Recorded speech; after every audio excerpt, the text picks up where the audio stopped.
Здравствуйте, друзья! Этот канал о мистике из реальной жизни. Все истории на канале присланы подписчиками. Я благодарю их за это. Я думаю, что большая их часть найдена ими на просторах интернета. Поэтому у меня есть просьба. Пишите, пожалуйста, название источника. А еще благодарю тех, кто подписывается на канал, ставит лайки, грозные дизлайки и пишет свои комментарии. Ведь поставить пальчик вверх, если понравилось, или вниз, если не нравится – это дело секунды. Это очень поможет каналу в продвижении. Спасибо тем, кто смотрит из России все каналы через VPN. И этим благодарит за труд всех авторов каналов. Ведь каждый труд должен быть оплачен. Стилистика авторов в историях сохранена. Вымысел в них или правда проверить невозможно. Но в любом случае каждая из них, на мой взгляд, достойна внимания. Приятного вам прослушивания. Сына. Автор Орландо. Источник сайт Фостор.ру. В этом повествовании речь пойдет об очередном случае из моей личной жизни. История о заботе наших родных. Заботе не только при земной жизни. Я часто задумываюсь над простым вопросом. Почему я часто сталкиваюсь с необъяснимыми вещами в своей жизни? Неужели только я это вижу? И больше ни с кем подобное из моего окружения не происходит? Ответ на этот вопрос имеет множество мнений и споров.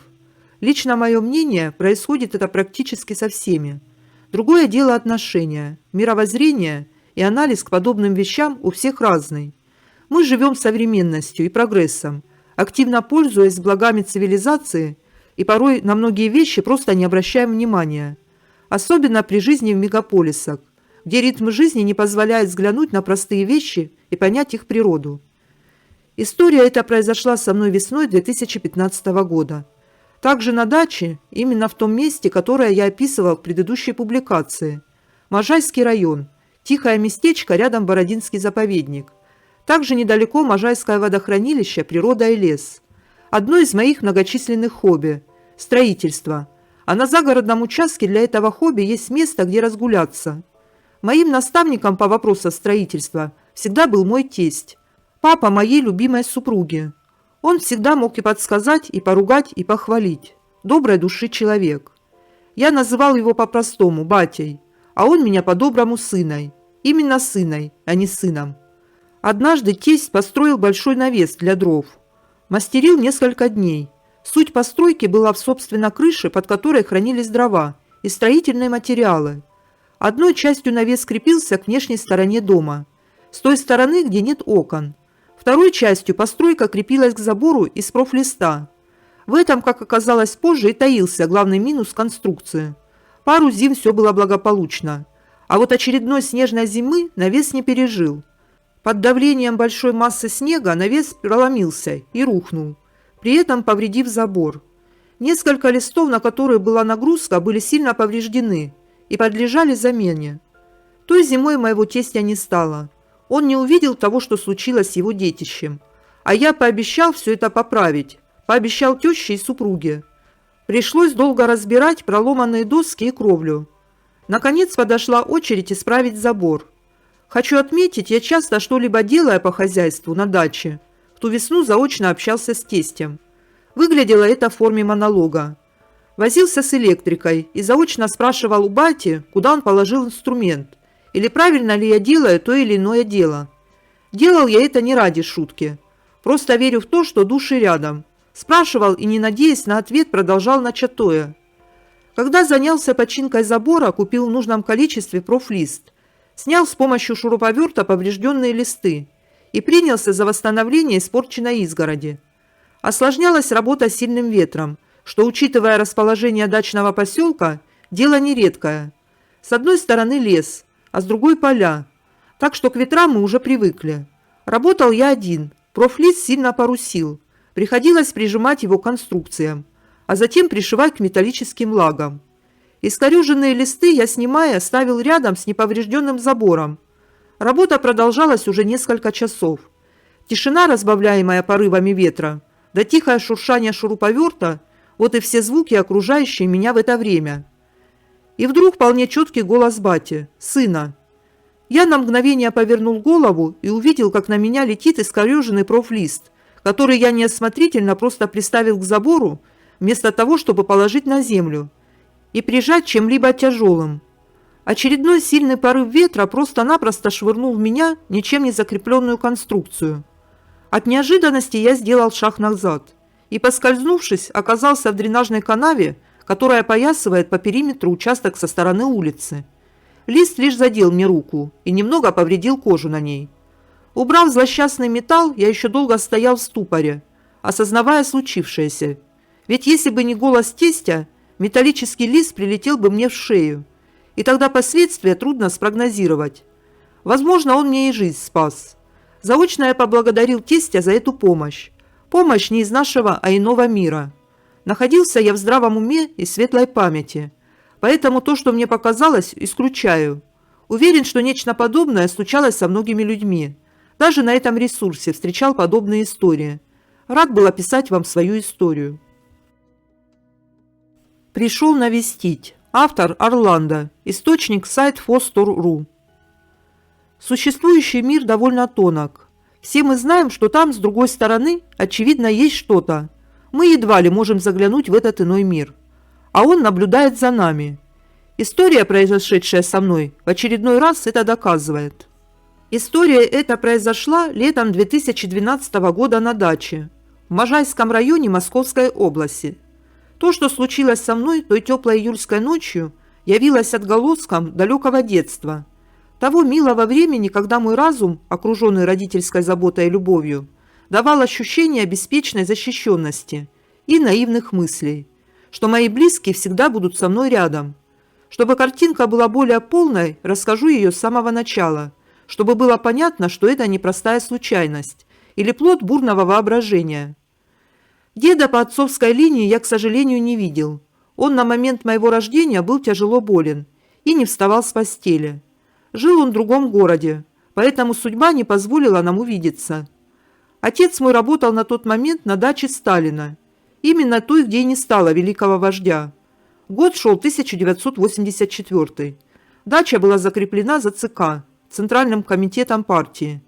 И все оставалось, как и при жизни самого Иосифа Виссарионовича. Отец работал на ночных дежурствах, и ночью была возможность вздремнуть. Когда не стало моего деда, отец стал замечать некоторые странности. Выглядело это примерно следующим образом. Дремлет, открывает глаза, а на краю кровати тень. То неожиданная тревога. Это повторялось регулярно и порядком измотало моему отцу нервы. В один момент он в очередной раз, почуяв тревогу, вскочил и крикнул: «Оставь меня в покое, наконец!» До этого он дремал в холле, к которому примыкал коридор. И вдруг в коридоре он увидел черного кота. Со слов отца, черный кот с белым галстуком. Рассказывая эту историю, мой отец уверял, что кошек на территории объекта не было, по крайней мере в самом здании. Более того, он был твердо убежден, что его навестил отец, душу которого он пытался прогнать своим криком. Эта история твердо впечаталась в мою память. Отец оставил нашу семью, когда мне было 14 лет, но мы продолжали общаться.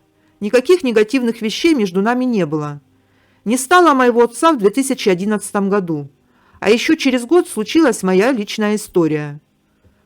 После очередной трудовой недели я приехал на дачу. Июльские ночи короткие. Семья отправилась спать, а я подготовил дровишек, чтобы не искать их в потемках, и решил посидеть у костерка за полночь. Сразу оговорюсь, никакого алкоголя я не принимал. Просто сидел у костра, периодически покуривая сигареты, и смотрел на ровные языки пламени. Как только костер прогорал, подбрасывал немного дровишек. И вдруг по спине пробежал холод. Не холодок, а натуральный животный холод. Я буквально каждой своей клеточкой уловил достаточно сильную тревогу. Встав с маленького стульчика, на котором я сидел, смотрелся в темноту позади себя. Как только глаза, доселе смотревшие на яркое пламя, немного привыкли к темноте, я увидел у самой земли странную тень. Страх не покидал ни на секунду. Я не из пугливых, да и не маленький ребенок, но рубашка буквально прилипла к спине от холодного пота. На земле метрах в 5 от меня сидел черный кот и спокойно смотрел на меня. Несмотря на страх, я сделал пару шагов в его сторону. Еще шаг. Тут я разглядел на груди кота белое пятно. Из глубины сознания вырвались слова отца. Черный кот с белым галстуком. Я четко ощутил присутствие отца. Все произошло в доли секунды. И шаги, и мысли. Гораздо быстрее, чем я пишу эти строки. А дальше, скорее от испуга, я начал прогонять кота. Знаете, как бывает после испуга? Рвущийся наружу адреналин зачастую превращается в сиюминутную агрессию. Я шел навстречу коту и гнал его с участка. Несколько десятков шагов, и кот уже возле ворот. Единственное, что было в руках, это зажигалка. Я швырнул ее в сторону кота, и тот ретировался в нижний проем между воротами и землей. Сейчас, по прошествии времени, я уже более спокойно начал рассуждать, что, возможно, зря прогнал кота, ведь присутствие отца я ощущал довольно ясно. Но рассуждать задним умом всегда хорошо. Примерно так же, как многие люди рассуждают о том, почему люди, увидевшие в лицо медведя, не принимаются его фотографировать на телефон, а пятятся назад или сверкают пятками. Медведя в лесу я ни разу не встречал, а кота видел совершенно точно. И то, что это не просто так, абсолютно уверен. Понимаю, что рассказ, возможно, растянулся, но первая половина рассказа была необходима, дабы исключить для вас совпадения. Ведь одно дело мои внутренние ощущения, и совсем другое, когда они подкреплены событиями из жизни моего отца. История ни капли не художественна. Рад был описать ее для вас. Чужие гробы. Автор Орландо. Источник сайт Фостор.ру. История из моей жизни. Рассказ о человеческой беспечности и ее печальных последствиях. Хочу отметить, пишу только личные истории. Сколько в них будет мистики, судить вам. Не хочу публиковать чужие мысли или рассказы, так как пишу их не ради плюсов или одобрения. Рад присоединиться к большой семье публикующих свои истории на данном ресурсе. В качестве читателя я здесь уже давно и пришел к выводу, что пора поделиться с вами своим опытом этой интересной и многогранной жизни, жизни, у которой есть и обратная сторона. Эта история не столько мистическая, сколько жутковатая и неприятная, но она имеет место быть. Человеческие ошибки в любой области, увы, дорого обходятся следующим поколениям. Местом этой истории стал небольшой городок в Ленинградской области с названием Любань. Кто читал бессмертное произведение Радищева, сразу поймет, о каком городе идет речь. Городок ничем особо не отличается от себе подобных того региона, о котором идет речь. Станция на Октябрьской железной дороге. Небольшой деревообрабатывающий комбинат, некогда носивший название градообразующего. Московское шоссе разделяет город на две половины. Аккурат в сторону Санкт-Петербурга, чуть поодаль от шоссе, расположилось городское кладбище. Старая часть погоста практически полностью находится в лесном массиве. Такой своеобразный оазис покоя для усопших, несмотря на соседство с довольно оживленной автомагистралью. Первые захоронения, судя по датам на надгробиях, датируются XIX веком. Именно тогда люди, решившие дать последний приют покойным, и совершили фатальную ошибку. Ту самую, на которой я сделал акцент в начале своего рассказа. Сам я стал свидетелем последствий чего-то грубого просчета осенью 2003 года. Именно тогда не стало моего любимого деда по материнской линии. Дедушке предстояло упокоиться именно на этом погосте, а нашей задачей было обеспечить ему достойные похороны. В то время особого порядка по предоставлению ритуальных услуг еще не было, а именно могилы выкапывали, как правило, местные пьющие мужички, способные работать лопатой. Это сейчас в мегаполисах данные услуги обросли понятием «сервис», со всеми вытекающими финансовыми вливаниями. А тогда все было проще. Узелок с закуской и добрая доза алкоголя, ограничивающаяся дозой, при которой человек способен будет держать лопату в руках. Копателей было трое, двое молодых парней и мужичок постарше, по типу бригадира. Закусочку и выпивку ребята запросили вперед, чему никто не возражал. Традиция есть традиция. День был весьма погожим, несмотря на то, что в Ленинградской области в осенний период дожди порой могут лить неделю, не прекращаясь. Примерно за 2 часа до того, как предстояло отвезти дедушку в место его последнего упокоения, я решил заехать на кладбище и посмотреть, как обстоят дела. Все же ребята пьющие. Мало ли что, в таких делах перестраховка никогда не мешала. Во время моего приезда на погост работа кипела в полном смысле этого слова. Ребята, сдобренные алкоголем, работали, однако, на совесть. Собственно, могила дедушки представляла собой захоронение в существующую могилу бабушки. Закон мы не нарушали. Бабушка умерла в 1975 году. Так что все санитарные нормы давно истекли. На мой вопрос, как работа, ребята весьма буднично ответили: порядок, до гроба уже дошли. Тут мне стало не по себе. За то время, как не стало бабушки, обычная деревянная домовина должна была истлеть практически в ноль. Об этом я и попытался аккуратно осведомиться у ребят, дабы не показаться совсем темным в таких делах. Ребята, однако, заверили, что гроб довольно свежий. Более того, рядом еще один, постарше. На мое удивление, предложили осмотреть самому. Спускаться в почти готовую могильную яму совсем не хотелось. Но что называется, любопытство возобладало над разумом, и я аккуратно спустился туда, прихватив лопату. Меньше чем на полштыка действительно оказался совершенно свежий гроб, лакированный шестигранник, а рядом еще один, обитый еще не до конца истлевшей белой материей. И тут выяснилась весьма неприятная подробность. Ребята, как оказалось, весьма не удивились этому жутковатому факту. Будучи своего рода штатными работягами, именно на этом кладбище они часто сталкивались с подобным явлением. А объяснение сего печального фактора явилось не мистическое, а скорее научное обоснование. Ленинградская область большей своей частью расположена на болотах, и данное место не исключение. Имел место подземный плавун. И гробы с нового кладбища, которое находится порядка от полукилометра от старого, мигрировали под землей в глиняно-песчаной жиже. Люди, которые совершали первые захоронения на погосте, видимо, не исследовали почву по тем или иным причинам, и плачевный результат не заставил себя долго ждать. Минуя санитарные подробности о запахе и печальном зрелище, хочу сказать, что гробы мы решили не трогать. Аккуратно присыпали землей и уложили лапником. На них и захоранивали дедушку. Я что-то слышал о том, что по правилам положено сжечь найденные домовины, но на тот момент это не представлялось возможным. В итоге 2 метров глубины захоронения достичь не удалось. Получилось что-то порядка 1,5 метра. Отдельно стоит сказать, что в сложившейся ситуации наиболее тяжелой становится моральная составляющая. Приходя на могилу к деду и бабушке, поклониться их праху, всегда остается неприятный осадок. Представить себе, что под памятником твоим близким на разноудаленной глубине может оказаться кто угодно, весьма неприятно. Такая история произошла лично со мной в начале нулевых.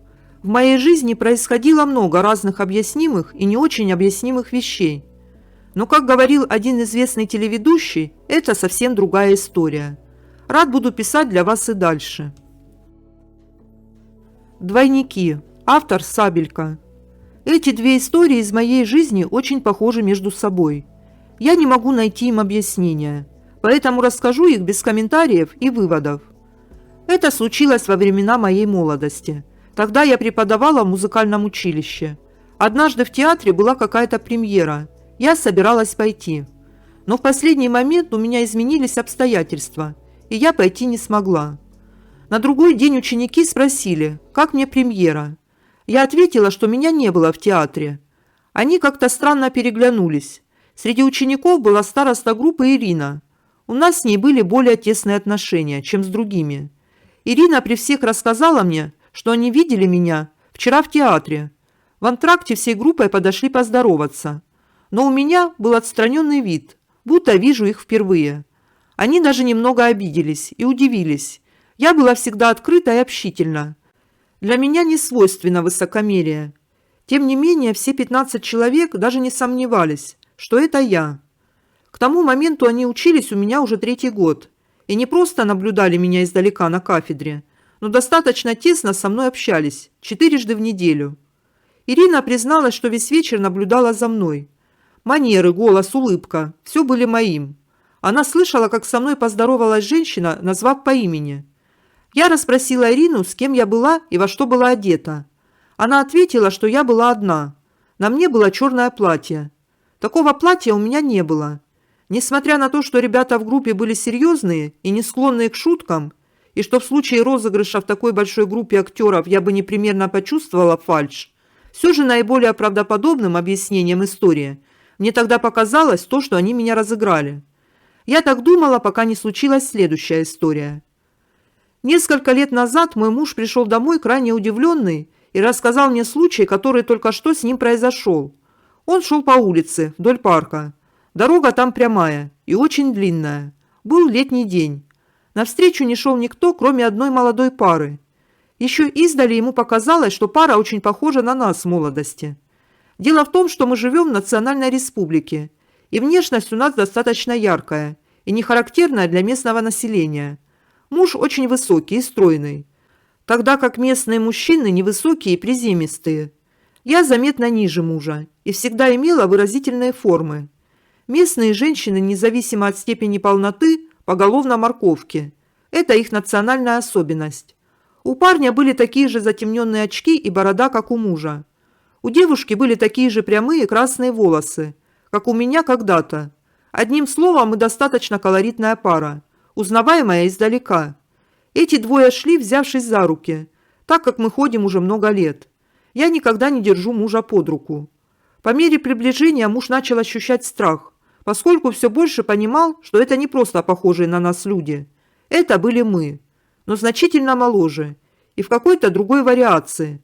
Такой одежды, какая была на паре, у нас никогда не было. Ностальгия и моя боль. Автор Киря. Более года назад ушел из жизни мой ненаглядный муж. Он прожил всего 35 лет. Ему жить да жить, но злодейка судьба распорядилась иначе. Теперь он на века остался вечно молодым.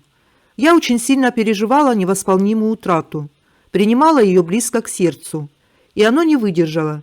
Через неделю меня доставили в операционную, где пережила клиническую. На половине пути к вечности вернули на землю. Потом была реанимация. В общем, выкарабкалась. И после этого все и началось. До этого за мной числилась такая характерная особенность. С раннего детства не видела никаких снов. А после этого события словно приоткрыли прежде запертую дверь в царство сновидений. Только вот сны были на одну тематику. Стали через эту калиточку являться давно ушедшие на небеса родственники. Несколько раз навещал крестный. После таких визитов у моих детей начались проблемы со здоровьем. Вплоть до больницы доходило. Я уже стала понимать, к чему он мне снится. Когда являлась бабуля по маминой линии, то начинала хандрить мама. И вот все эти редкие сновидения проходили в таком нерадостном духе. Вскоре поняла, что усопшие таким необычным способом предупреждают о предстоящих трудностях. Поэтому очень удивилась тому, что затем произошло. Случилось это месяц назад. В тот день, как говорится, ничто не предвещало. Все было как всегда. Обычные хлопоты, повседневные заботы. Поздним вечером, после того, как уложила детей, легла спать. Закрыла глаза и вдруг сжала в груди. Стало не хватать воздуха. Начала проваливаться куда-то во тьму. Потом яркая ослепительная вспышка. Кое-как проморгалась, словила фокус и поняла, что нахожусь в салоне старого длинного автобуса, похожего на школьный из американских фильмов. Автобус битком забит, свободных мест нет. Здесь дети, мужчины, женщины всех возрастов. Двигаемся по извилистой каменистой дороге. По сторонам открываются такие мрачные виды, что дрожь берет. Наконец автобус останавливается. Пассажиры стали выходить. И тут вижу, с одной стороны дороги стоят какие-то люди, а с другой высятся серые склепы. Каждого из прибывших кто-то встречает, как поняла, родственники и друзья. Они смеются, обнимаются, а я стою, озираясь по сторонам, и не могу найти ни одного знакомого лица. Мне стало одиноко, и захотелось встретить хоть кого-нибудь из родных и близких. Пробираюсь сквозь толпу, ищу глазами, и, наконец, увидела своего дедушку по материнской линии. Сначала опешила, ведь его уже давно нет среди живых. И в тот момент поняла, что всех приехавших встречают усопшие. Куда и зачем мы прибыли? И тут догадка пронзила меня, и стало не по себе. Бросилась к дедуле, подбежала к нему, обнимаю, целую, а он отстранился от меня и очень сердито воскликнул: «Ты чего тут делаешь, внучка?» Я растерялась. не знаю, что сказать. Но в этот момент дед кого-то увидел в толпе, взмахнул рукой и в тот же миг исчез. Стою, озираясь по сторонам, и тут замечаю, что все, кто приехал, начали двигаться по направлению к большому зданию. Я пошла следом за ними. Не знаю зачем, но одной оставаться на мрачной дороге не было никакого желания. Зашла последняя вовнутрь, а там большой холл, и по сторонам от него располагается множество комнат. Вместо дверей сверкают большие стекла. Это напомнило бутики в торговом центре. Пока толпа приехавших двигалась вдоль этих прозрачных помещений, я обратила внимание, что в них находятся люди, объединенные по какому-то принципу. В одной из комнат находились разновозрастные дети, которые глядели в нашу сторону. Каждый ребенок чем-то занимался. Кто-то рисовал, кто-то играл с мягкой игрушкой. Но все провожали нас растерянным взглядом. В другой комнате были подростки, девушки и молодые люди. На другой стороне молодые и пожилые мужчины и женщины размещались в следующей комнате. И абсолютно у всех был растерянный вид. В полной тишине мы дошли до помещения с огромными дверями. Нас запустили внутрь. Не знаю, сколько времени прошло, но внезапно створки дверей распахнулись, и в комнату кто-то вошел. Даже не смогла понять, мужчина это или женщина. На нем был черный длинный балахон до пола, не позволяющий разглядеть очертания фигуры.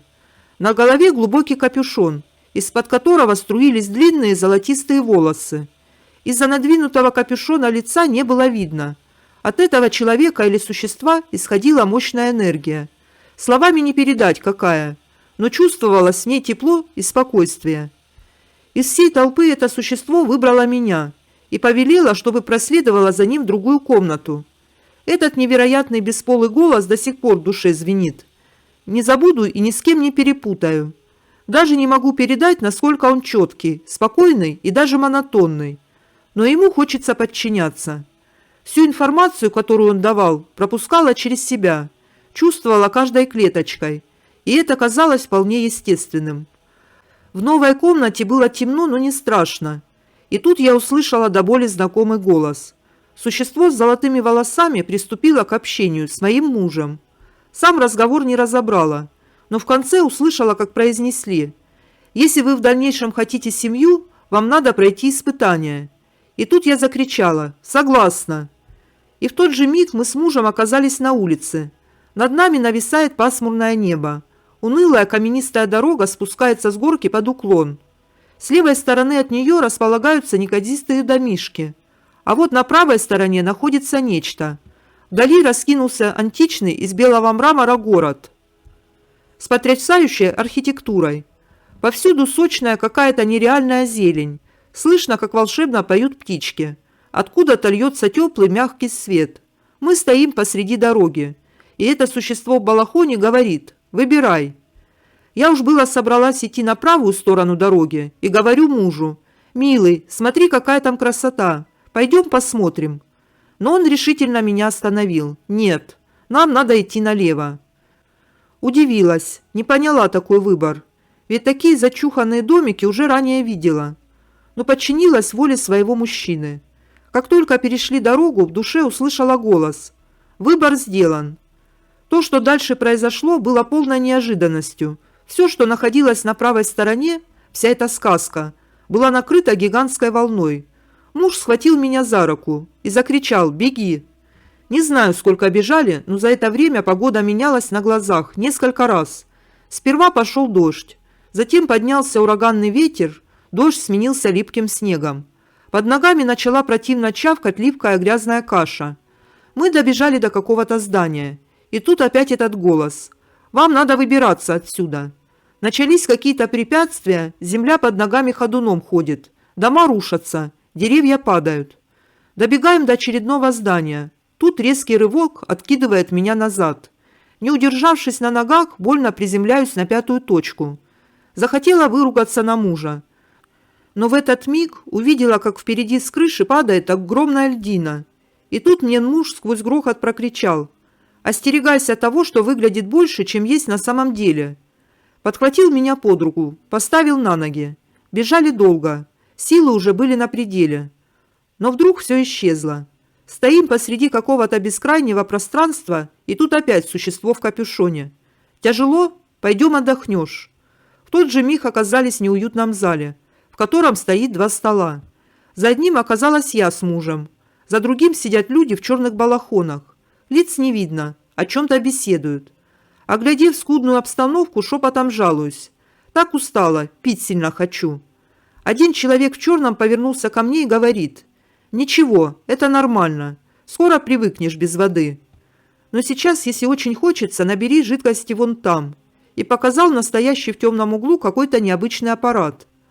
По форме можно сравнить с автоматом для кофе. Остальное даже описать не могу. Разочарованно произношу: «Но у меня нет денег». Человек в черном: «Так тут деньги не нужны». Подошел ко мне и говорит: «Приложил руку вот сюда». Я послушно прикладываю. И тут высветилась надпись красного цвета: «Запрещено». И рядом цифра 400. Человек в черном увидел это и воскликнул: «Что она здесь делает? Кто доставил сюда? Быстро увезите. Ей сюда еще нельзя». Я даже не поняла, как очутилась одна в пустом салоне желтого автобуса, увозившего меня прочь из странного места, в котором смогла вновь увидеться со своим ненаглядным, вечно молодым мужем. Опять начала проваливаться куда-то во тьму. Затем последовала ослепительная вспышка. Открываю глаза, облегченно вздыхаю, когда поняла, что нахожусь у себя в спальне.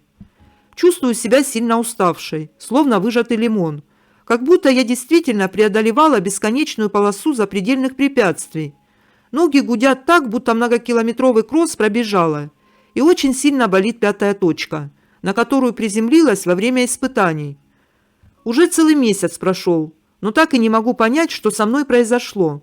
Но все это было настолько реалистичным, красочным, что не передать никакими словами. Сначала думала, что это был хоть и не совсем обычный, но сон. Однако что-то внутри души подсказывает, что не все так просто. Снова удалось побывать на том свете, но меня опять вернули на землю, поскольку мне туда еще нельзя. Авария. Автор Елена Соловова. Лето 2009 года. Я на 6-м месяце беременности. Снится сон. Звонок в дверь. Открываю. Стоит старушка и жалобно просит дать ей воды. Пропускаю ее в коридор, а сама на кухню ушла. Возвращаюсь со стаканом. Бабки нет. Обхожу квартиры в поисках нее. Захожу в спальню, где якобы после суток спит муж. Передо мной картина. Муж лежит на боку. Со спины к нему пристроилась старуха, обнимает его, мерзко улыбается, а сама довольная да нельзя. Муж на глазах становится желто-синего цвета. Черты лица обостряются, и он как будто начинает таять. Я по жизни не очень смелый человек. Но тут, видимо, страх за мужа и отца ребенка придает мне решительности. Хватаю старуху за шкварник и волоком тащу к выходу. Как бы она ни сопротивлялась, я оказалась сильнее. Выпихиваю ее за дверь, но та не сдается. Рукой держится за дверной косяк. Дверь у нас тяжелая, металлическая, и я, не церемонясь с ней, со всей дури захлопываю дверь, тем самым отрубив ей все пальцы. Смотрю в глазок. Бабка грозит мне пальцем целой руки и орет, что она еще вернется. Бегу к мужу. Начала его будить, а он не просыпается. Плакала от страха, но в итоге его как-то умудрилась расшевелить. Он проснулся, и потихоньку его вид стал улучшаться. На тот момент я проснулась. На следующий день поехали на дачу. Попали в аварию. Не буду описывать весь этот ужас от и до. В 2 словах. Наша машина по итогу не подлежала восстановлению. Тот водитель «Газели», который въехал в нас, уснул за рулем. Молодой человек был уже больше суток за рулем.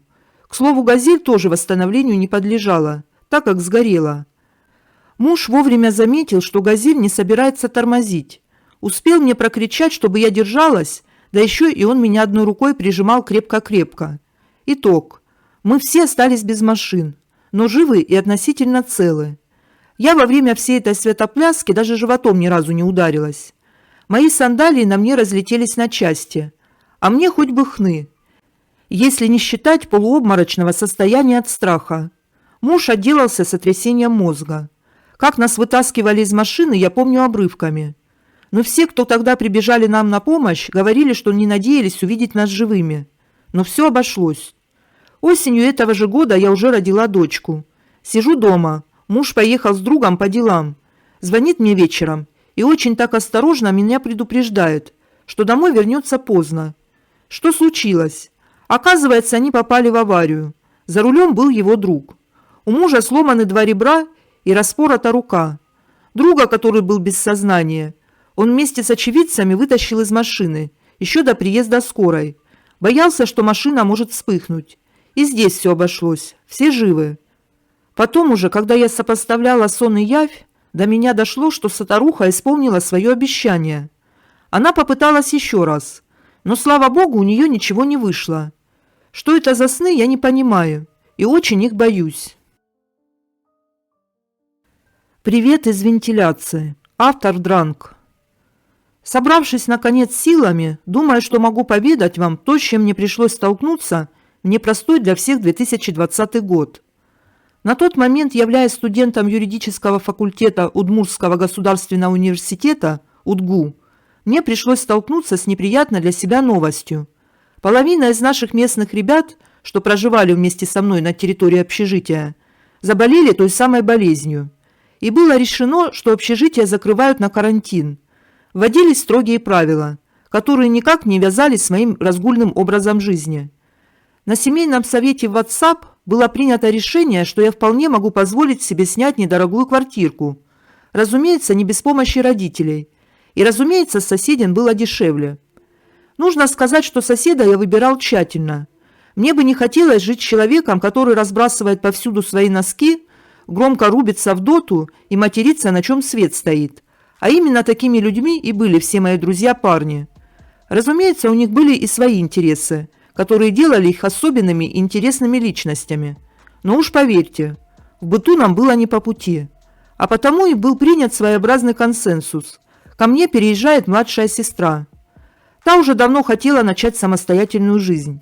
А предки все никак не отпускали бедную маленькую 19-летнюю малышку, которая на секундочку была опытнее меня во многом, если не во всем. Разумеется, раз там был я, взрослый самостоятельный брат. Ну да. Ей было безопаснее, и расчет был на то, что я смогу о ней позаботиться.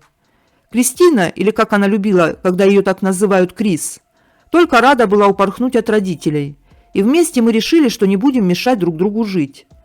Выбор наш пал на довольно дешевый, но уютный вариант старенькой хрущевки, зато недалеко от центра, и соседи, по отзывам, были довольно приличные, а рядом находился опорный пункт участкового, плюс магазин был прямо в доме, и остановка в 2 шагах. Словом, идеально. Первые 2 недели прошли без приключений. Мы освоились и даже успели закатить вечеринку на новоселье. Вот только потом начали происходить какие-то странности.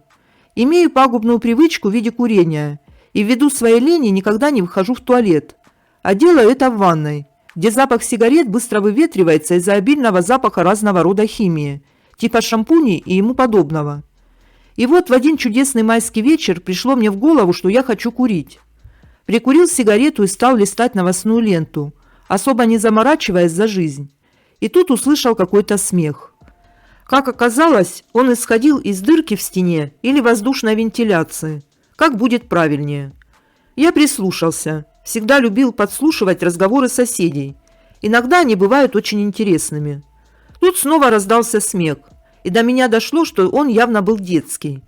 Я уже было потушил сигарету и собрался идти к себе в комнату, потеряв к хихиканью всякий интерес. Как вдруг услышал явно «Привет». Я остановился и прислушался. Ну не может же быть такого, что незнакомый ребенок каким-то неведомым образом узнал, что я стою тут, и поздоровался со мной. Тут снова послышалось хихиканье. Тут нечем дышать. Я решил, что это дети разговаривают между собой, и поспешно удалился, хотя стоит сказать, что мне стало жутко в тот момент, хотя я и не хотел этого признавать. Второй раз я услышал этот голос, когда принимал ванную. «Привет». Тогда мне показалось, что кто-то включил магнитофон с детским голосом, который заело. Голос был неестественным, не такой, как у остальных детей, а какой-то прерывистый, как бывает на старых кассетах, когда их начинает жевать.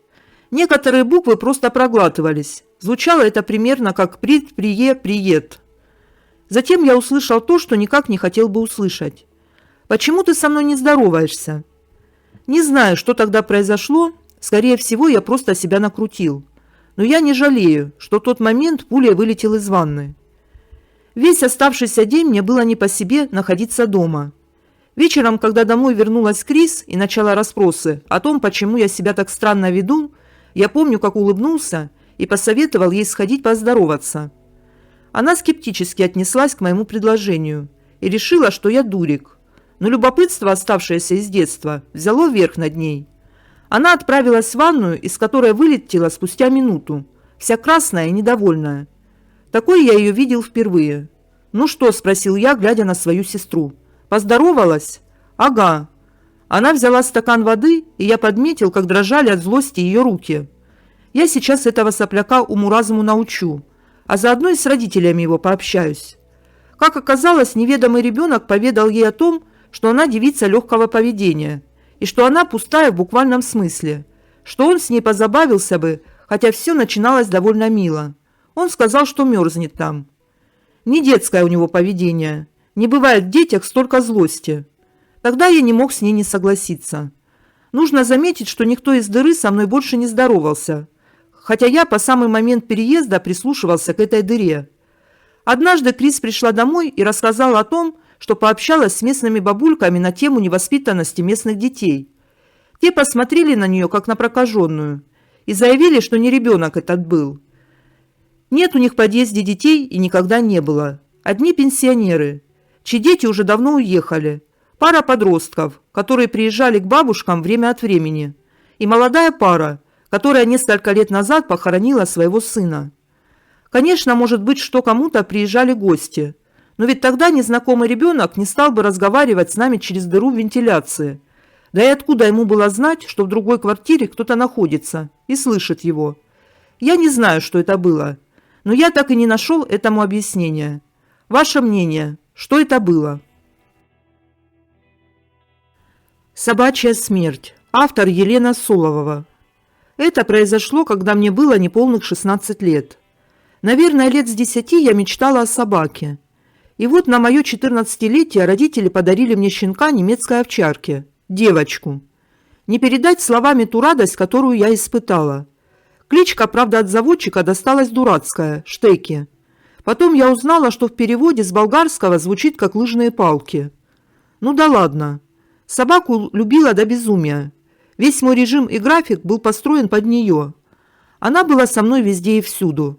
Однажды, когда Штеке было 1,5 года, мне приснился сон. Как будто выхожу я с ней на прогулку. Спускаемся по лестнице парадной, а в паре метров от нас стоит старуха. Вся ее одежда серого цвета. Она, увидев нас, начинает ласково и нежно хвалить мою собаку и просит моего разрешения погладить ее. Я даю свое согласие и пытаюсь подтянуть Штеки на поводке ближе к бабке. Собака начинает скулить, упирается всеми лапами, скалится. Я раздражаюсь на ее трусливое поведение. Как так? Моя собака испугалась какой-то бабки. Приложив еще усилия, подтягиваю собаку и разрешаю старухе ее погладить. Та наклоняется к ней, гладит ее по холке. А когда она встала в полный рост и повернулась ко мне лицом, я посмотрела старухе в глаза и увидела в них столько злости. Старуха мерзко улыбалась и, ни слова не говоря, пошла со двора. Смотрю на собаку, стоит понурая, и в глазах как будто вселенская печаль. И тут меня как обухом по голове. До меня доходит, что это была собачья смерть. Я сама позволила смерти ее погладить. Кинулась за бабкой вслед, в надежде поговорить с ней и выпросить у нее, чтоб собаку она не забирала. Выбегаю на проспект, а там этих старух. Подбегаю к первой, хватаю за плечо, силой разворачиваю ее к себе лицом и понимаю, что это не моя старуха. И так я бегала до полного изнемождения, хватая каждую старуху и заглядывая в лица. Хоть все они были одинаково одеты и все на одно лицо, я каким-то образом понимала, что вот именно это не та, которую я ищу. В итоге от усталости я сдалась. До сих пор не могу себе это простить. Проснулась с мерзким предчувствием. Смотрю на Штеки, все нормально, все хорошо. Девочка моя, как и обычно, радуется тому, что хозяйка наконец-то соизволила глаза открыть. Около недели я ходила как в тумане после этого сна. Все наблюдала за собакой, но ничего не предвещало беды. И я потихонечку начала успокаиваться, убеждая себя в том, что это просто кошмарный сон. Где-то недели через 2 после сна родители просят меня съездить в деревню к бабушке, помочь посадить картошку. Хотела взять с собой собаку, но родители отговорили. Проходят первые сутки у бабушки, наступают вторые. Вечер после огорода поужинали, позанимались еще какими-то делами и ближе к ночи легли спать. Уснула я или нет, не могу точно сказать, но вроде как сон. Снится мне, что я зависла над потолком и вижу себя спящую, именно на той самой кровати, в той именно ночнушке, в которой я ложилась. Вижу комнату, такой, какая она на самом деле есть, а потом резко падаю в саму себя. Наяву я просыпаюсь или очухиваюсь, вся в липком поту. И первая мысль, которая звучит у меня в голове: собака умрет. Причем уверенность в этом была 100%. Еле дождалась утра. Наврала что-то бабушке, села в первую же утреннюю электричку и домой. Приехала, открываю дверь, и навстречу мне бежит мой младший брат. Совсем в то время маленький. И мне кричит, что собака скоро умрет. Оказывается, в тот день, когда я уехала, собаке резко стало плохо. До моего отъезда все было хорошо. Собака была подвижной, хорошо кушала и по привычке, видя, что я куда-то собираюсь, начала собираться вместе со мной. Притащила ошейник, поводок и села возле входной двери. Отцу пришлось ее отвлекать, чтобы я могла спокойно выйти из квартиры. Родители тут же отвезли ее к ветеринару. Осмотрев ее, он сразу сказал, что собака не жилец. Не буду описывать то, что творилось со мной. Я отказывалась сдаваться. Сама связалась с ветеринаром. На его слова, что лучше ее усыпить и не мучить. Я кричала, как умалишенная. Когда он понял, что со мной без толку говорить на эту тему, прописал какие-то уколы, клизмы и питание. Родители пытались меня убедить в правоте ветеринара, но это на меня не действовало. Спасибо моим родителям, что на тот момент они не отказались платить за лечение собаки и выложились полностью. Я сама каждые 3 часа ставила собаке клизмы. Это же ветеринар научил меня делать уколы. К сожалению, через 2 или 3 недели, точно уже не помню, собака умерла. Вещий сон или совпадение, не могу точно сказать. Одно могу с уверенностью утверждать, что этот опыт научил меня быть осторожнее во снах. Старухи снились еще. Не именно это, другие. И все они на первый взгляд были добрыми и ласковыми. Но стоило взглянуть им в глаза, полные злобы. Я понимала, что ее надо гнать за шею. Расчесывающая волосы. Автор Хадуд. Хочу рассказать одну историю, свидетелем которой был. Поэтому названия местности и имена подлинные. Это было в 70-х годах прошлого столетия в Татинском Улусе. А началось все с того момента, как к нам домой, в Итык-Кюеле, зашел наш дальний родственник Серафим. Попив чаю, сказал, что хочет ехать домой в Уалтбу. Но в связи с тем, что машин в то время было маловато, частных вообще не было, попросил у нас велосипед. В те времена на велике ездили практически все. Старый млад, мужики и бабы, почти как в Китае. У нас было 2 велика, и родители ему одолжили Урал. Уалба находится от Итык-Кюеля севернее 33 километрах. Тогда нынешней федеральной трассы не было, хотя основная траектория сейчас осталась старая. Но заезд в Уалбу был другой. Сворачивали чуть раньше, и дорога шла через 2 аласа. Первый называется Ен-Ей-Алаха. Дорога в Алас заезжает с восточной стороны, спускается в Алас, идет под Былаарами, северная сторона, и выезжает с западной стороны с подъемом мимо небольшого кладбища, и через лесок спускается в другой Алас. Если кто читал о якутской топонимике у Горика, то там есть фотография такого Аласа. На каждом былаарчике по могиле, так сказать, у каждой свой былаарчик. Серафим заехал в этот Алас вечером, аккурат садилось солнце. Проехал под Былаарами, поднимается, чтобы выехать из Аласа, и видит на одной из могил, к нему спиной сидит женщина и расчесывает волосы. Серафим удивился, подумал, что за сумасшедшая нашла место для сидения. Поднявшись наверх, остановился и посмотрел, кто такая. Когда он остановился и повернулся, Солнце как раз осветило женщину. Это была молодая женщина. Звали ее Христина, которая не так давно повесилась и здесь похоронена. Серафим дальше не помнит, когда ехал до дому, а это примерно 3 километра. Приехал домой никакой, совсем слег сердцем. Его еле-еле откачали. Но Кристина начала появляться везде. В то лето, помню, Уолба находилась как бы в осадном положении. Люди боялись вечером на улицу выходить. Постоянно со стороны Аласа, где она похоронена, приходил Халарук и исчезал у дома, где она жила. После ее смерти там жил один дед. Его, бедного, каждую ночь выгоняла Кристина. Дед потом не выдержал и съехал. В то лето я с бабушкой приезжал в Уолбу, и она нас после ужина не выпускала на улицу играть. Помню, рассказывали, что Кристину встретила ее же лучшая подруга, когда собирала коров. После этой встречи подруга тоже долго пролежала в больнице. И самое интересное, ее видели русские шофера, привозившие в Уолбу груз, сидящие тоже на могиле и расчесывающие волосы. И рассказывали, что они интересовались у местных. Что за чокнутая у вас сидит на могиле и волосы чешет? Помню, как бабушка ворчала, что умершую плохой смертью похоронили на общем кладбище, да еще как нормальную умершую, то есть на спине, не надев на голову глиняный горшок, или лицом вниз. Еще и звезду с флажками прибили на столбе могильном. Потом пришла зима, и в апреле следующего года отец Серафима Терентий, старый коммунист, купил несколько килограмм соли и ею обсыпал всю поверхность могилы, чтобы соль с растаявшим снегом впиталась в землю. С тех пор ее никто не видел. Вот такая вот история. А Велик тот вернулся и был у нас до 80-х годов. Пояснение к некоторым непонятным словам. Улус в России административно-территориальная единица типа русской волости в бурят, калмыков и якутов. Алас – типичная для равнинной Якутии и Тюменской области. Представляет собой пологосклонную и плоскодонную ложбину овальной формы диаметром до нескольких километров и глубиной до 30 метров. Балаар – бугор. Балаарчик – бугор – холмик. Халарук – вихрь. Пакостная мразость. Автор Сунима. Много букв, но надеюсь, понравится. История не моя. Я только была свидетелем, как поменялся человек. Ну и расспросила его хорошенько. С его позволения выкладываю сюда.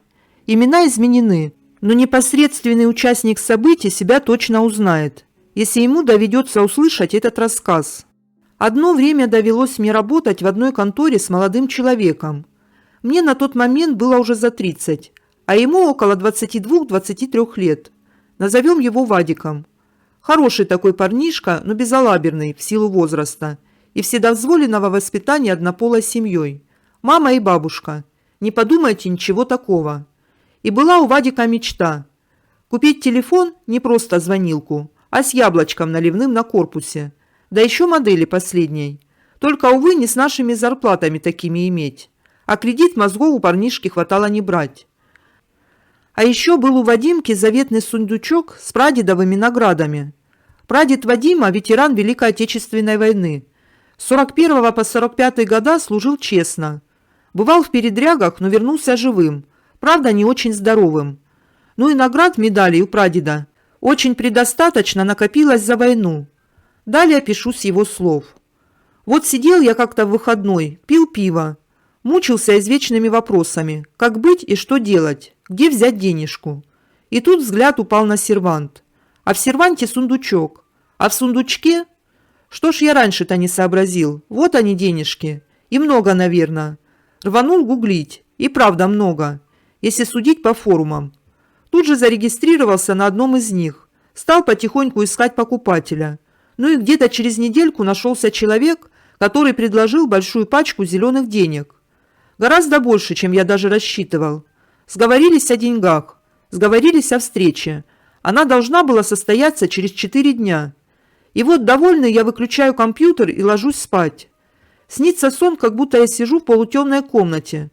Напротив меня сидит на стуле старик с палкой и смотрит на меня пристально. Смотрит и молчит. Я проснулся в холодном поту. Вроде не страшно, но очень неприятно. Ну ладно, утро уже. Побежал на работу. Вроде как и забылась за дневными хлопотами. Но не тут-то было. На вторую ночь снится тот же сон. Только старик уже не просто сидит, а грозно сдвигает брови и говорит мне: «Что ж ты, пакостная мразость, делаешь?» Вот так и сказал: «Пакостная мразость». Я во сне даже удивился, неправильное слово, а какое-то складное выражение. И тут опять проснулся. И опять в холодном поту. Время около 3 утра, но заснуть больше не удалось. Так и лежал до будильника. А потом снова рабочая рутина. Но вечером, придя домой, я стал аккуратно бабушку расспрашивать про ордена и медали. Она сначала рассказывала историю прадеда, ее отца, а потом вроде как заподозрила что-то не то. И в лоб спросила: «Откуда интерес?» Так, говорю, медали недавно перебирал, а потом старик приснился. И назвал меня так интересно: «Пакостная мразость». У бабушки губы затряслись. Она расплакалась и говорит: «Эту фразу часто отец говорил, когда ему что-то не нравилось». И полезла в сервант, достала старый-старый альбом, вынула фотку и стала ее поглаживать.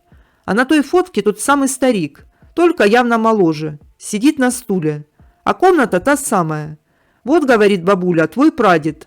Павел, он недоволен, что ты трогал его медали. А у меня дух захватило. Не думаю, недоволен он другим. Трогал я их много раз, а продать гордость своего прадеда только сейчас решил». У меня тоже слезы потекли из глаз. И через час я уже связался с покупателем и объяснился с извинениями. Больше прадед не приходил ко мне во сне. На этом саму историю заканчиваю, но есть подскриптум. Вадим очень изменился, буквально вчера разбитной лихой парнишка, а сегодня уже взрослый мужчина. Через пару месяцев записался волонтером в известный поисково-спасательный отряд. Далее наши с ним пути разошлись, но очень надеюсь, что с ним все хорошо. Исчезнувшая старушка. Автор Сигапс. Была у меня ситуация. Поругался сильно с девушкой, поехал на машине в поселок Мысхака, Новороссийск, к памятнику «Колодец жизни». Зима, темно уже, времени часов 8-9 вечера. Сижу в машине, курю, втыкаю в телефон. Раз и стук в окно. Смотрю, стоит бабушка, в руке авоська. Приоткрыл окно. Она говорит: «Милок, ты не видел, машины с молодоженами не едут?»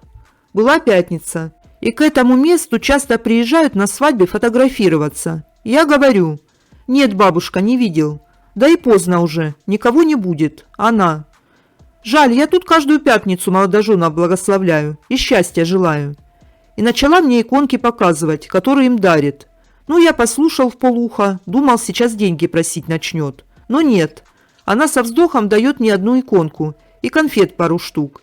И мне неудобно как-то стало. Полез за кошельком дать рублей 100-200. Взял кошелек. Оборачиваюсь, вообще никого. Ни рядом, ни ближайшие метров 50. Она так быстро не могла никуда уйти. За эти секунд 15, что за кошельком тянулся. Я тогда прям трухнул так и уехал сразу. Иконка осталась. На удивление, у меня потом все хорошо было с девушкой. Я тогда таксовал и одного солдатика подвозил. Разговорились с ним. Он рассказал, что у него сильные проблемы с девушкой. Я ему иконку и подарил. Наверное, подумал, что я дурачок какой-то. Мистика какая-то. Автор Противняка. Короче, есть у меня машинка. Не суть важно какая. Не новая. Но и не ах, какая старая. Езжу 3 года на ней, хлопот особо не доставляла. Последний ремонт был в августе прошлого года. Замена сайлент-блоков. Езжу, в принципе, на работу с работы. Ну и в магазин еще. Максимум километров 25 в день. Подкопила тут деньжат. Думаю, надо машинку другую брать. И получше. Выставляю на название сайта. Все норм. Люди звонят, договариваемся о просмотре на следующий день. И тут началось. День первый после подачи объявления. Закончилась вода в бачке омывателя. Стала доливать. И мое внимание привлекает наличие масла на защите. И прилично так, свеженькая прямо. Упс. Меряю уровень двигателя. Норм. Из коробки. Снимаю пока объявление о продаже до разбора полетов. Шурую в сервис. Поднимают машину. Течь явно из дифференциала. Сальник привода. Меняют. Плюсом масло заменили. Еще пошутили. Типа машина обиделась. Продаваться не хочет. Все ок. Езжу день, все норм, ничего не капает. Ок. Вечером опять выставляю на продажу. День третий, следующий. Надумала съездить на пляж, покупаться, позагорать. Опа, а машина не заводится. Сдохший аккумулятор. Морозы не подводил, с полпинка всегда. Ну ладно, думаю, может, габариты забыла выключить на ночь. Вылавливаю ребят во дворе на машине, спасибки им. Провода пусковые есть, прикурили, завелась. Поехала на пляж без ближнего света, без кондера, без музыки. По трассе ехать минут 40. То есть подзарядиться АКБ должна была. Тем более не в полный ноль разряд. Сигналка работала, стекла опускались, магнитола врубилась, но неадекват по лампочкам на приборке. И при повороте ключа в крайнее положение все тухло. Приехала, заглушила, тут же завести ноль полный. Благо народу полно, все на машинах. Парней попросила помочь, и им спасибо. Цепляют провода, а фигушки. Минут 10 плясок с бубнами. Завели с толчка. Еду обратно в город, ищу магазин. Короче, купила новую АКБ. Поставили, все ок. Опять думаю, машина бастует. Договариваемся еще с людьми, чтобы приехали смотреть машину. Млин. А у меня опять масло капает с коробки. Пришлось отбой давать. Етить твою. Завтра с утра опять в сервис. Боюсь, попала на замену подшипника, дифференциала. С продажи опять сняла. Зараза такая, говорю. Отремонтирую и буду ездить. Успокойся уже. Может, совпадение, а может и правда. Пока не стоит продавать. Даже посмотреть на себя машина никому не дала. Хозяин. Автор Буч. Сам очень много времени провожу в лесу. И по работе, и так. И с атмосферой сибирской тайги знаком. И чувствую себя в ней комфортно. Но был у меня случай, когда столкнулся с чертовщиной. Воспоминания те события оставили крепкие. Дело было в Приморье. Вертушка высадила нас в небольшой долине. Дело тогда уже к ночи шло. Был поздний вечер. Пока развернулись, пока то да сё, уже ночь. А ручей вдоль сопки метров 100. Вообще не расстояние. Ну, я пошел умыться, пока возможность была. А то со всеми перебросками был не первой свежести. На поле трава высокая. Взял направление и пошел. А меня будто что-то в сторону заворачивает. Вперед не пускает. И с каждым шагом напряжение растет. Спасало только чувство направления, за которое и цеплялся. А помимо напряжения внутри, жуть нарастает. И опять чужое чувство. Но от этого не легче. Попал на ручей, а там совсем жутко. Фонариком по кустам посветил, думаю, может, подсознание на хищника реагирует. Чисто. Зубы быстро чищу, и тут ощущение пронзительного взгляда. Я туда фонариком, а там пусто. Но ощущение взгляда не пропадает. И вдруг в голове эхом. Я здесь хозяин, я здесь хозяин. Внутри жуть. Я разворачиваюсь и обратно. Волей держу себя, чтобы панике не поддаться. И к лагерю иду. Чем дальше уходил, тем легче становилось. И закрутить меня уже не пытались. А потому на лагерь вышел четко. Вот такой случай. Топот в коридоре. Автор Москов Лункс. Случилось это, когда мне было 16 лет. Давненько уже, эх. Я очень любила читать, да и сейчас люблю. Но двое детей времени на чтение не оставляют совсем. Могла до утра с книжкой просидеть. Однако редко возможность предоставлялась. Свет, пробивающийся из-под двери детской, мешал спящей в зале маме. Да и бабушка, чья комната была напротив моей, тоже могла шугануть за ночные бдения. Зачиталась я опять в тот раз. Время было после полуночи. Мамы не было дома. Лежала в больнице. В квартире с бабушкой мы вдвоем, не считая кота Чубайса. Да, рыжий в 90-е много такую кличку носили. Так же, как и Черномырдин. Прямо напротив моей комнаты комната бабушки. А между нашими комнатами кладовка. Дверь ее перпендикулярна дверям в нашей с бабушкой комнате. Слышу я, что дверь кладовки открывается. А слышу, потому что ее дверь касалась вплотную линолеума. Зазора между дверью и полом практически не было. Поэтому всегда звучал очень громкий характерный скрип, что ли. Не знаю, как и назвать правильно этот звук. Дверь кладовки открывается, и из кладовки кто-то бежит по линолеуму в коридор. Частота шагов, как у 2-3-летнего ребенка. И теперь уже раздается звук открывающегося замка на входной железной двери. Испытала просто нечеловеческий ужас. Кто бегать может за полночь? Явно не кот, он под кроватью моей. Шаги человеческие, но слишком легкие и быстрые для моей полной бабули. Точно, вор. Понятное дело, критическое мышление отключилось. Раз железную дверь открыл, убежал. А может, бабуля все-таки рванула спринтерским бегом в туалет? Осторожно открываю дверь.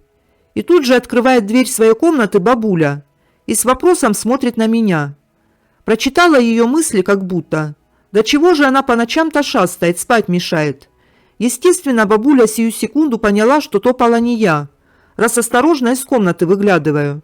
Обе одновременно посмотрели в коридор. Дверь железная закрыта. И в кладовку дверь закрыта. Переглянулись. Взглядами дали друг другу понять, что обсудим произошедшее утром. Свет обе не включали до утра. Ну не могла же это быть общая галлюцинация. Да из чего бы? Топот до сих пор помню. И скрип двери по линолеуму. И лязг замка. Жутко. Бабушка священника вызвала на следующий день. Больше не повторялось. Мама из больницы домой, к сожалению, не вернулась. Жили с бабушкой дальше вдвоем. Я себя заставила этот случай забыть. Потом замуж вышла и в столицу переехала. Вскоре бабушка ушла из жизни. Приезжала домой оформлять документы. Днем все нормально, а ночью страх одолевал. Свет включала везде, но не помогала. Подсознательно ждала, вдруг опять скрип двери и топот повторится. Знаю же, что не приснилось это мне тогда. Пробыла в родном доме недолго. Просила подругу со мной ночевать. В ее присутствии страха не было совсем.